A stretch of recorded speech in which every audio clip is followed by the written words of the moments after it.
किसी नगरी में एक युवक रहा करता था। वह युवक बहुत ही शर्मीला था। वह इतना शर्मीला था कि जब भी उसके सामने कोई नया व्यक्ति आ खड़ा होता तो वह उससे बात तक नहीं करता था।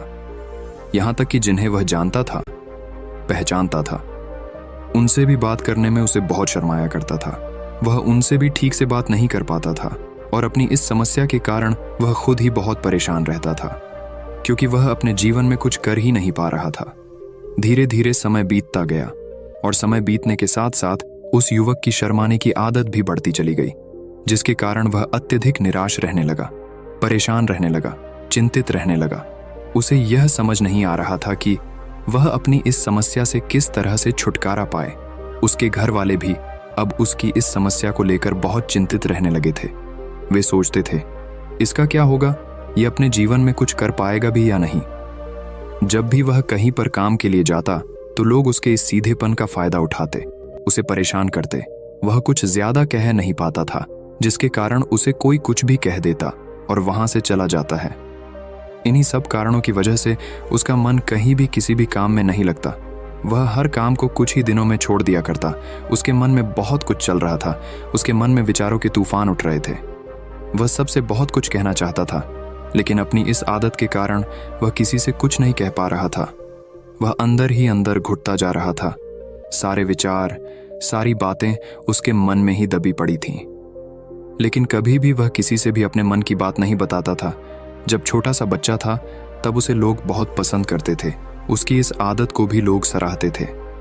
लेकिन इसी आदत की वजह से जब वह बड़ा हो गया, युवा हो गया, तो इसी आदत के कारण उसे अपना जीवन जीने में भी अत्यधिक परेशानियां उठानी पड़ रही थीं और वह युवक भी अपनी इस गलती के कारण बहुत परेशान रहता। अपनी इस एक आदत से छुटकारा पाना चाहता था। वह चाहता था कि वह लोगों से अपने मन की बात खुलकर कह पाए। जो कुछ करना चाहता है, जो कुछ कहना चाहता है, वह सबसे वह खुलकर कह सके, कर सके। लेकिन जब भी कोई दूसरा उसके सामने आता तो उसकी जुबान मानो खुलती ही नहीं। यहाँ तक कि वह अपने माता पिता के सामने भी ठीक से बात नहीं कर पाता था। केवल उसके कुछ मित्र थे जिनसे वह अपने मन की बात कर पाता था। जब भी वह किसी बात का जवाब देता तो लोग उसकी हंसी उड़ाते थे, उसका मजाक बनाते। लोग कहते हैं कि आज तो तेरे मुंह में भी जबान आ गई है। यह समस्या दिन ब दिन बढ़ती चली जा रही थी और इस समस्या के कारण अब उसके पिता भी अत्यधिक चिंतित रहने लगे थे। वह चाहते थे कि उनका बेटा भी दूसरों के सामने अपने मन की बात रख सके। लेकिन एक दिन जब अपने उस बेटे को दूसरों के सामने शर्मिंदा होता हुआ देख रहे थे, तभी उन्हें बहुत क्रोध आया और वह अपने बेटे को खरी खोटी सुनाने लगे। उन्होंने उसे इतना डांट दिया कि वह युवा लड़का अत्यधिक क्रोधित हो गया और वहां से बिना कुछ कहे वहां से चला गया। शाम हो चुकी थी और अब तक उनका बेटा घर नहीं लौटा था। माता और पिता दोनों बड़े ही चिंतित थे। वे अपने बेटे को वापस घर पर देखना चाहते थे, लेकिन युवा लड़का तो भागते भागते पहाड़ की चोटी पर जा पहुंचा था। वह वहां से नीचे की ओर झांक रहा था और ईश्वर से कह रहा था, हे भगवान, आपने मुझे ऐसा क्यों बनाया? लोग मेरा मजाक उड़ाते हैं, लोग मेरी हंसी उड़ाते हैं। जब मैं इस दुनिया में अपने मन की बात रख ही नहीं सकता, मैं किसी से कुछ कह ही नहीं सकता, तो फिर मैं इस जीवन को जी कर क्या करूंगा? जब भी मैं किसी से कुछ कहने की कोशिश करता हूं तो लोग मेरा मजाक बनाते हैं, मेरी हंसी उड़ाते हैं, यहाँ तक कि वह मुझसे कुछ भी कहकर चले जाते हैं और मैं उनका जवाब नहीं दे पाता। ऐसा जीवन जीकर मुझे क्या मिलेगा? इसलिए मैं तेरे पास आ रहा हूं। इतना कहकर जैसे ही वह युवक कूदने की तैयारी कर रहा था कि तभी पीछे से आवाज सुनाई पड़ी, बेटा, जान देना तो बहुत आसान है, लेकिन इस जान को तुम वापस नहीं पा सकोगे। जैसे ही ये आवाज उसके कानों में पड़ी, वह पीछे मुड़कर देखने लगा। उसने जैसे ही पीछे मुड़कर देखा, उसने पाया कि एक बौद्ध भिक्षु उसके पीछे खड़े हैं। उन्हें देखकर वह डर सा गया और अपने कदम पीछे खींच लिए और चुपचाप वहां पर खड़ा हो गया। अपनी आदत के कारण वह उनसे कुछ कह नहीं पा रहा था। तभी बौद्ध भिक्षु उस युवक से कहते हैं, बेटा, क्या बात है? आखिर तुम यहाँ पर क्या कर रहे हो और तुम अपने इस जीवन को क्यों समाप्त करना चाहते हो? ये अनमोल जीवन बहुत कम लोगों को नसीब होता है और तुम्हें यह जीवन व्यर्थ लगता है। इस पर वह युवक कहता है, नहीं नहीं, कुछ नहीं, मैं तो बस यहाँ पर खड़ा होकर देख रहा था। तभी बौद्ध भिक्षु उस युवक से कहते हैं, बेटा, मैं जानता हूं कि तुम यहाँ पर क्या करने आए थे। तुम मुझसे कुछ नहीं छुपा सकते, लेकिन मैं चाहता हूं कि तुम अपनी समस्या मुझसे खुद बताओ। तभी मैं उसका समाधान तुम्हें बता पाऊंगा। यदि तुम चाहते हो कि कोई तुम्हारी मदद करे तो उसके लिए पहले तुम्हें ही आगे बढ़ना होगा। यदि तुम चाहते हो कि मैं तुम्हारी समस्या का समाधान करूं तो तुम्हें मुझे अपनी समस्या बतानी होगी, वरना मैं कुछ नहीं कर सकूंगा। उन बौद्ध भिक्षु की यह बात सुनकर वह युवक कहता है, नहीं नहीं, मैं ठीक हूं, मैं सच कह रहा हूं। उस युवक की यह बात सुनकर बौद्ध भिक्षु उस युवक से कहते हैं, ठीक है बेटा, यदि तुम नहीं चाहते कि मैं तुम्हारी मदद करूं तो कोई बात नहीं, मैं तुम्हारी बात पर विश्वास कर लेता हूं। लेकिन तुम्हें भी मेरी एक बात पर विश्वास करना चाहिए कि मैं तुम्हारी मदद के लिए ही यहाँ पर आया हूँ। तुम चाहो तो तुम अपनी समस्या मुझे बता सकते हो और मैं तुम्हारी इस समस्या का समाधान भी अवश्य करूंगा। इसका जवाब देते हुए युवक उन बौद्ध भिक्षु से कहता है, नहीं नहीं, मैं ठीक हूं, आप जाइए।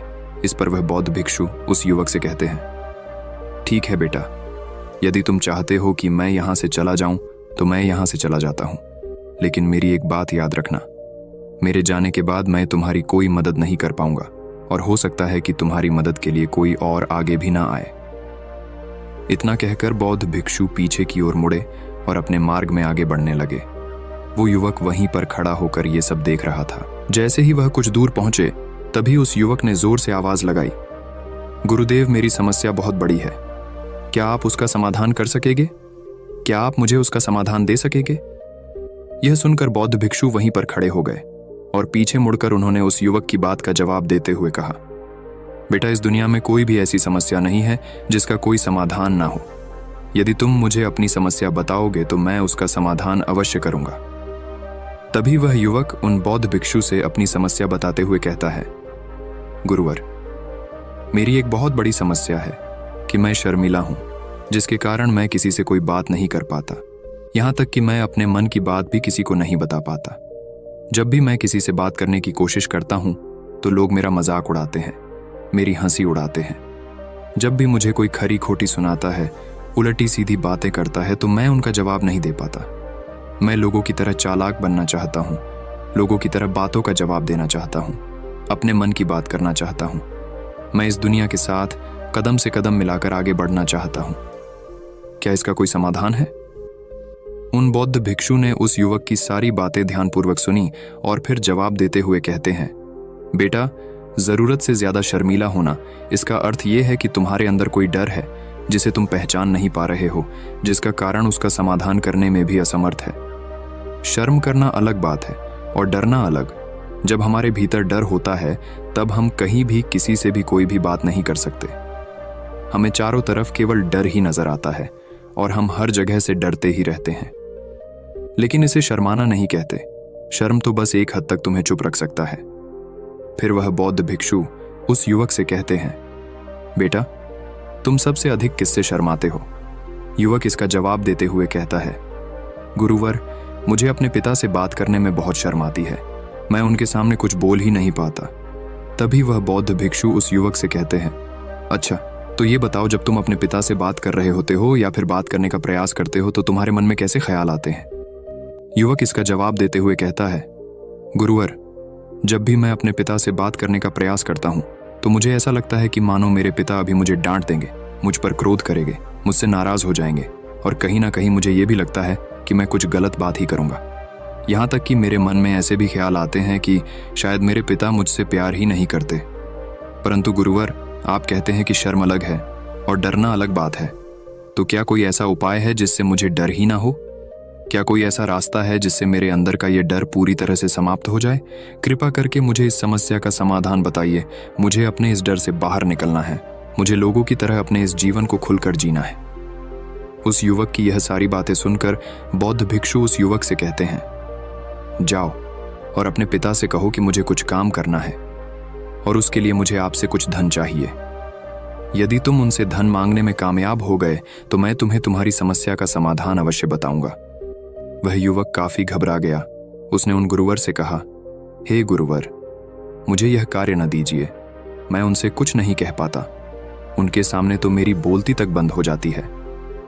मैं उनसे धन भला कैसे मांगूंगा? ये बात सुनकर बौद्ध भिक्षु उस युवक से कहते हैं, तब तो तुम्हारी समस्या का कोई भी समाधान नहीं है और ना ही तुम कभी भी अपने जीवन को खुलकर जी पाओगे। ये बात सुनकर युवक उन भिक्षुओं से कहता है, गुरुवर्ग, ऐसा ना कहे, कृपा करके मुझे कोई और कार्य बताइए। कोई ऐसा कार्य जिससे मेरे अंदर का डर पूरी तरह से समाप्त हो जाए। कोई ऐसा समाधान बताइए। इसका जवाब देते हुए वह बौद्ध भिक्षु उस युवक से कहते हैं, बेटा, यदि तुम्हें अपने अंदर के डर को समाप्त करना है तो पहले तुम्हें मेरा यह कार्य करना होगा जो मैंने तुम्हें कहा है। वह युवक घबराकर काफी देर सोच विचार करने के बाद पुन गुरुवर से कहता है, ठीक है, यदि आप चाहते हैं कि मैं इस कार्य को करूं तो मैं इसे करने का पूरा प्रयास करूंगा। इतना कहकर वह युवक अपने घर लौट जाता है। उसे देखकर उसके माता पिता बहुत खुश हो जाते हैं और वह युवक अपने पिता से डरते डरते कहता है, पिताजी, मुझे आपसे कुछ बात कहनी है। इस पर उसके पिता कहते हैं, बोलो क्या बात है। युवक आगे कहता है, पिताजी, मैं कुछ काम करना चाहता हूं और उसके लिए मुझे आपसे कुछ धन चाहिए। क्या आप मुझे कुछ धन दे सकते हैं? इतना सुनकर उस युवक के पिता ने उसकी ओर ध्यान से देखा। काफी देर देखने के बाद वह खुशी से झूम उठे और तुरंत ही उन्होंने कुछ धन अपने पुत्र के हाथों पर रख दिया और कहने लगे, बेटा, इतना धन काफी है कि तुम्हें और चाहिए। इसके जवाब में वह युवक अपने पिता से कहता है, नहीं नहीं पिताजी, इतना काफी है, मैं इतने से काम चला लूंगा। वह युवक को उस धन को लेकर तुरंत दौड़ा दौड़ा उन बौद्ध भिक्षु के पास लौटा और जो धन उसने अपने हाथों में ले रखा था उसे दिखाते हुए वह कहता है, गुरुवर, जैसा आपने कहा था मैं धन लेकर आपके पास आ चुका हूं। मैंने अपने पिता से धन मांग लिया है। अब मुझे आप मेरी समस्या का समाधान बताओ। तभी बौद्ध भिक्षु उस युवक से कहते हैं, अरे इतनी जल्दी क्या है? अभी तो तुम्हें मेरे लिए एक और काम करना है, तभी मैं तुम्हें तुम्हारी समस्या का समाधान अवश्य बताऊंगा। और यदि तुम मेरे लिए इस कार्य को पूरा नहीं कर सके तो मैं तुम्हें कभी भी तुम्हारी समस्या का समाधान नहीं बताने वाला। तभी वह युवक उन बौद्ध भिक्षुओं से कहता है, हे गुरुवर, अभी तो मैंने आपके लिए एक काम किया है, अभी आप मुझे एक और काम करने के लिए कह रहे हैं। तभी बौद्ध भिक्षु उस युवक से कहते हैं, हाँ, तुम्हें मेरे लिए एक और काम करना ही होगा। वह युवक एक बार फिर से काफी देर सोच विचार कर उन बौद्ध भिक्षु से कहता है, अच्छा ठीक है, बताइए अब मुझे क्या करना है। इसके जवाब में बौद्ध भिक्षु उस युवक से कहते हैं, जाओ और यह धन जो तुमने अपने पिता से मांग कर लाया है, इस धन को वापस अपने पिता को लौटा दो और साथ साथ ये भी कहना कि पिताजी, मैं अभी काम नहीं करना चाहता हूं, लेकिन जब समय आएगा तो मैं आपसे यह धन वापस ले लूंगा और उससे अपना काम पूरा करूंगा। यह बात सुनकर युवक एक बार फिर से ऊपर से नीचे तक पूरी तरह से कांप गया और कहने लगा, गुरुवर, आप मुझे कोई और काम सौंप दीजिए, मैं उसे जरूर करूंगा। लेकिन अब यदि मैं धन लेकर उनके पास वापस गया तो वह क्या सोचेंगे मेरे बारे में? मैं तो शर्मिंदा हो जाऊंगा उनके सामने। इसलिए गुरुवर, कृपया करके मुझे कोई और काम दे। तभी बौद्ध भिक्षु उस युवक से कहते हैं, बेटा, जो काम मैंने तुम्हें सौंपा है, तुम्हें उसी कार्य को पूरा करना होगा, अन्यथा तुम्हारी समस्या का समाधान मैं तुम्हें नहीं बताने वाला। काफी देर सोच विचार करने के बाद वह उन बौद्ध भिक्षु से कहता है, ठीक है गुरुवर, मैं वापस जाता हूं और ये धन लौटाकर मैं अब भी आता। वह तुरंत दौड़ा अपने पिता के पास वापस लौटा और उसने अपने पिता से कहा, पिताजी, मैं यह धन अभी नहीं लेना चाहता, अभी ये धन आप मुझसे वापस ले लीजिए।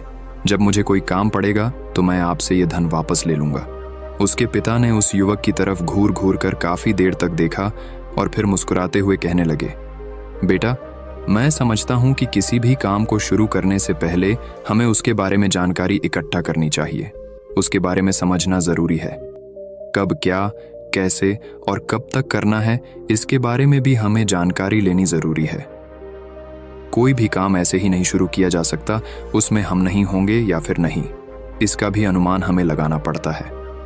और जब हम इन सभी के बारे में सही जानकारी प्राप्त कर लेते हैं, तभी हमें धन लगाना चाहिए। मुझे बहुत खुशी है कि तुमने ये सही निर्णय लिया है। जब तुम्हें यह समझ में आ जाए कि जो कार्य तुम करने जा रहे हो वह तुम्हारे लिए उचित है, तब तुम चाहो तो मैं तुम्हें यह धन वापस लौटा दूंगा। युवक अपने पिता से यह सारी बातें सुनकर मन ही मन बहुत प्रसन्न था। उसने ये तो उम्मीद तक नहीं की थी कि उसके पिता हंसकर उसे इस तरह से सारी बातें समझाएंगे। वह मन ही मन ये सोच ही रहा था कि तभी उसके पिताजी उसके और करीब आए और अपनी उस युवा बेटे को गले से लगा लिया। जैसे ही उसके पिता ने उस युवक को गले से लगाया, उसको बहुत अच्छा महसूस हुआ। उसका आत्मविश्वास, उसका हौसला और बढ़ता गया। उसके बाद युवक वापस पुन गुरुवर के पास लौटा और कहने लगा, गुरुवर, जैसा आपने कहा था मैंने बिल्कुल वैसा ही किया है। मैंने धन अपने पिता को वापस कर दिया है। अब तो कृपया करके मुझे मेरी समस्या का समाधान बता दीजिए। तभी बौद्ध भिक्षु उस युवक की तरफ देखकर मुस्कुराते हैं और इस युवक से कहते हैं, बेटा इतनी जल्दी क्या है, अभी तो तुम्हें मेरे लिए एक और काम करना ही पड़ेगा। वह युवक कहता है, महाराज, आप आखिर मुझसे बार बार इस तरह से काम क्यों करवा रहे हैं? क्या आपके पास मेरी समस्या का कोई समाधान नहीं है? कहीं आप मुझे बेवकूफ तो नहीं बना रहे? जिस तरह से लोग मुझे बेवकूफ बनाते हैं, क्या आप भी मेरे साथ वही तो नहीं कर रहे? आपने कहा जाओ अपने पिता से पैसे मांग कर लाओ, मैंने पैसे मांग कर लाए आपने, फिर कहा जाओ ये पैसे अपने पिता को लौटा कर आओ, मैंने आपके कहे अनुसार बिल्कुल वैसा ही किया। और अब आप कह रहे हैं कि मैं आपके लिए एक और काम करूं? नहीं, ये मुझसे नहीं होगा। तभी बौद्ध भिक्षु उस युवक की तरफ देखकर मुस्कुराते हैं और कहते हैं, बेटा बस ये आखिरी काम है और यह बहुत सरल भी है। तुम जैसे ही इस कार्य को पूरा करोगे, मैं तुम्हें वचन देता हूं कि मैं तुम्हारी समस्या का समाधान तुम्हें अवश्य बताऊंगा। इस पर वह युवक फिर से एक बार सोच विचार करता है और उन बौद्ध भिक्षु से कहता है, ठीक है, लेकिन ये आखिरी काम जो मैं आपके लिए करूंगा, बताइए मुझे क्या करना है। तभी बौद्ध भिक्षु एक मूर्ति निकालकर उस युवक के हाथ में थमा देते हैं। वह मूर्ति देखने में बहुत ही साधारण सी थी, लेकिन वह बौद्ध भिक्षु उस युवक से कहते हैं, बेटा तुम्हें इसे बाजार में ले जाना है, इसे बेचना है और इसके बदले में तुम्हें 100 सोने के सिक्के लेकर आने हैं। जब तुम यह करने में सफल हो जाओगे, तभी मैं तुम्हें तुम्हारी समस्या का समाधान तुम्हें बता पाऊंगा। वह युवक उस मूर्ति को अपने हाथ में लेकर बड़े ही गौर से देखता है और उन बौद्ध भिक्षुओं से कहता है, हे गुरुवर, ये तो बड़ी ही साधारण सी मूर्ति लग रही है, मानो मिट्टी की बनाई गई। इसके लिए भला 100 सोने के सिक्के मुझे कौन देगा? कहीं आपका माथा फिर तो नहीं गया है? इसके 1 या 2 सोने के सिक्के मिल जाए, वही बहुत है, लेकिन इसके लिए 100 सोने के सिक्के कोई नहीं देगा। तभी बौद्ध भिक्षु उस युवक से कहते हैं, बेटा मैंने जो तुम्हें काम सौंपा है, यदि तुम उसे पूरा करोगे तभी तुम्हें तुम्हारी समस्या का समाधान मिल पाएगा, अन्यथा तुम चाहो तो अपने घर लौट सकते हो, फिर से वही अपने पुराने जीवन में जहां लोग तुम्हारा मजाक बनाते हैं, लोग तुम्हें डराते हैं, सताते। मैं तुम्हें यहाँ अपने डर को निकालने में तुम्हारी मदद कर रहा हूँ। तुम मेरे यहाँ काम करके अपने डर को धीरे धीरे भगा पाओगे। मेरे इस काम को पूरा कर दो, तुम्हें सब समझ आ जाएगा। वह युवक उन बौद्ध भिक्षुओं की बात सुनकर मन ही मन ये विचार करता है कि मुझे तो मेरी समस्या का समाधान किसी भी हालत में चाहिए, जिस कारण वह उस मूर्ति को उठाकर बाजार की ओर चल पड़ता है। बाजार पहुंचकर वो एक जगह चुपचाप उस मूर्ति को लेकर खड़ा हो जाता है और इंतजार करने लगता है कि कोई आएगा और उसे उस मूर्ति के बारे में पूछेगा, और तब वह उस मूर्ति के लिए 100 सोने के सिक्के की मांग करेगा। देखते ही देखते काफी समय बीत गया, लेकिन अभी तक उसके पास कोई भी व्यक्ति नहीं आया था। उसने आसपास देखा तो लोग चिल्ला चिल्ला कर अपने सामानों को बेच रहे थे, जोर जोर से आवाज लगा रहे थे। उसने भी सोचा, यदि मुझे अपनी इस मूर्ति को बेचना है तो मुझे भी जोर जोर से आवाज लगानी होगी। उस युवक ने चिल्लाना शुरू किया, लेकिन वह इतनी जोर से नहीं चिल्ला रहा था, उसकी आवाज उसे खुद तक सुनाई नहीं पड़ रही थी। तो भला उसकी आवाज को दूसरे कैसे सुनते, जिस कारण उसे कोई भी व्यक्ति खरीदने के लिए तैयार नहीं था।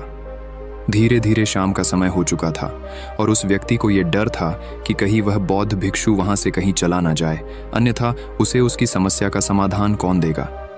ये सोचकर उसने जोर जोर से आवाज लगानी शुरू की कि 100 सोने के सिक्के में यह मूर्ति ले लो। उसकी आवाज सुनकर लोग उसके पास आने लगे और उससे यह सवाल करने लगे, इस मूर्ति में ऐसा क्या है जो तुम इसके लिए 100 सोने के सिक्कों की मांग रहे हो? इसके अंदर ऐसा कुछ तो खास होगा ही। युवक काफी देर सोच विचार कर उस युवक से कहता है, नहीं नहीं, मुझे कुछ नहीं पता, मैं तो बस ये मूर्ति यहां पर बेचने आया हूं। तभी उसमें से एक युवक उस युवक से कहता है, अगर ऐसी बात है तो इस मूर्ति को कोई नहीं खरीदने वाला। आखिर इस मूर्ति में ऐसा क्या खास है जिसके लिए तुम सोने के सिक्के की मांग कर रहे हो? ये तो तुम्हें बताना ही पड़ेगा।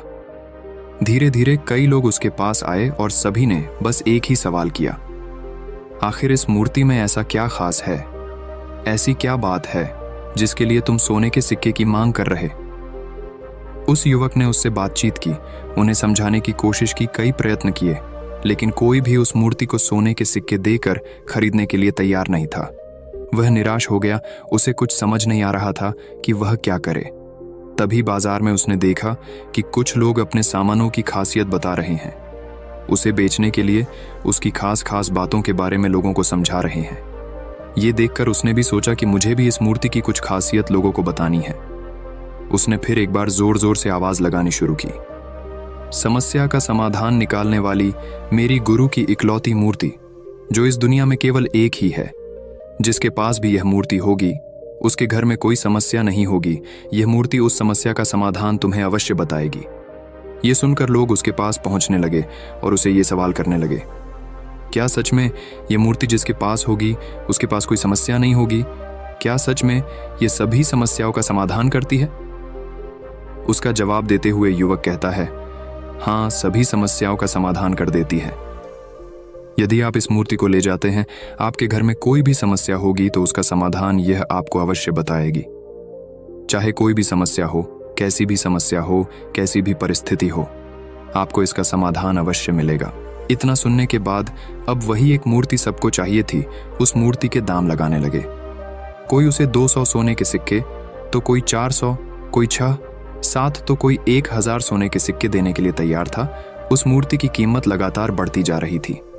जैसे जैसे लोगों को पता चलता जा रहा था कि ये मूर्ति लोगों की समस्या का समाधान करती है, लोग उसे किसी भी कीमत पर खरीदने के लिए तैयार हो गए थे। अब वह युवक भी आत्मविश्वास के साथ और जोर से चिल्ला रहा था, लोगों को उस मूर्ति के बारे में समझा रहा था, बता रहा था। अब उसके मन में कोई डर नहीं था। वह लोगों को उस मूर्ति के बारे में पूरे आत्मविश्वास के साथ बिना घबराए उस मूर्ति की खासियत बताने में लगा हुआ था, जिसके कारण लोग उस पर भरोसा कर रहे थे और वह भरोसा लोगों की नजरों में नजर भी आ रहा था। जैसे जैसे अंधेरा होता गया, लेकिन लोगों की भीड़ मानो कम होने का नाम ही नहीं ले रही थी। लोग उस मूर्ति को खरीदना चाहते थे। उस युवक ने जोर से आवाज लगाई कि मुझे क्षमा करे, यह मेरे गुरु की मूर्ति है और मैं इसे बेचना नहीं चाहता। इतना कहकर वह युवक उस मूर्ति को लेकर वापस खाली हाथ लौट आया और उन गुरुवर के पास पहुंचा और उन गुरुवार से कहने लगा, हे गुरुदेव, आपका बहुत बहुत धन्यवाद। इस मूर्ति ने मेरी समस्या का समाधान कर दिया। मुझे समझ में आ गया कि मेरी क्या समस्या थी। हालांकि मैं इसे बेचकर सोने के सिक्के तो आपके लिए नहीं ला पाया, लेकिन मुझे मेरी समस्या का समाधान अवश्य मिल गया। आपका बहुत बहुत धन्यवाद। इस बात को सुनकर बौद्ध भिक्षु उस युवक से कहते हैं, बेटा, मैंने तुम्हारी समस्या का समाधान नहीं किया है, तुमने तो खुद ही अपनी समस्या का समाधान किया। अपनी समस्या तुमने खुद ही सुलझा ली है। तुम्हारे मन में हजारों सवाल थे, मैं ये करूंगा तो लोग मेरे बारे में क्या सोचेंगे, यदि मैं अपना मुंह खोलूंगा तो लोग मेरे पर हंसेंगे, यदि मैंने मुंह खोला तो मैं कुछ गलत ही करूंगा। ऐसे कई सारे विचार तुम्हारे मन में थे, ऐसे कई सारे डर तुमने अपने मन में पाल रखे थे। लेकिन जब इस मूर्ति के बेचने के दौरान तुमने उन हजारों लोगों का सामना किया, उनके सामने खुलकर अपनी बात रखी, उनके सामने खुलकर वह कहा जो तुम्हें कहना था, तो तुम्हारे मन का डर खुद समाप्त हो गया। जिसे तुम शर्मा ना कहते थे, वो अपने आप ही तुम्हारे भीतर से कहीं गायब हो गया। युवक अपने गुरु की यह बात सुनकर अपने गुरुवार से कहता है, गुरुवर, आप सही कहते हैं। आपने आज मेरे मन में वो विश्वास जगा दिया है जिसे मैं अब अपने जीवन में कुछ भी हासिल कर सकता हूं। आपका बहुत बहुत धन्यवाद। डर को धीरे धीरे खत्म करने से ना ही आपको शर्म आएगी और ना ही डर लगेगा, और जब आपके भीतर का डर हमेशा के लिए समाप्त हो जाएगा तो आप अपने जीवन में जो भी कुछ करना चाहते हैं, जो भी कुछ पाना चाहते हैं, उसका रास्ता आपके लिए पूरी तरह से साफ हो जाएगा और आप अपने मार्ग पर तेजी से आगे की ओर बढ़ने में सक्षम भी हो जाएंगे। इसलिए लोग क्या कहते हैं, क्या कहेंगे, ये सब छोड़ दीजिए और खुद पर विश्वास कीजिए, क्योंकि आप ही हैं जो अपने इस डर का सामना कर सकते हैं। इस वीडियो को लाइक करें तथा अपने दोस्तों के साथ शेयर करें और हमें सब्सक्राइब करना ना भूलें।